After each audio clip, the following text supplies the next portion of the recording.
భౌగోళికంగా స్త్రీని వివరిస్తే ఎలా ఉంటుందో తెలుసుకుందాం. 18 నుండి 22 సంవత్సరాలున్న కన్య అరకు, ఆదిలాబాద్ కొండ ప్రాంతాల్లో ప్రకృతిలా ఎంత చూసినా తనివి తీరని అందంతో, కొంటెతనం, అమాయకత్వం కొంత కనిపించి ఇంకా ఎంతో ఉంది అనిపించేలా ఉంటుంది.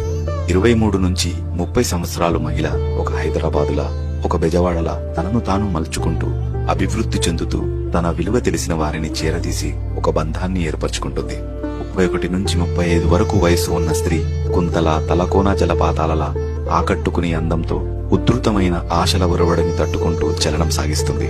36 నుంచి 40 మధ్యలో ఉన్న స్త్రీ కృష్ణ, గోదావరి నదుల్లా అలజడి లేని అందంతో ప్రశాంతంగా పారుతూ కుటుంబానికి ప్రాణాధారమవుతుంది. 40 నుంచి 50 మధ్యలో ఉన్న స్త్రీ కాకతీయుల సామ్రాజ్య మానవాలలా చరిత్రలో మిగిలిపోయే ఎన్నో కుట్రలు, కుతంత్రాలను ఛేదిస్తూ గొప్ప యుద్ధాలను గెలిచిన కీర్తిని మరో తరానికి అందిస్తుంది. 50 నుంచి 60 దాటిన స్త్రీ రాష్ట్రాల మధ్యలో ఉండే సరిహద్దుల కుటుంబాలను, బంధాలను, ప్రేమలను ఒడిసిపట్టుకుని దూరం అవ్వకుండా చూస్తుంది. 60 నుంచి 70 వరకు ఉన్న స్త్రీ ఒక గ్రంథాలయంలా విజ్ఞానాన్ని, జ్ఞాపకాలని అనుభవాలుగా చేసి అయిన వారికి అందిస్తుంది.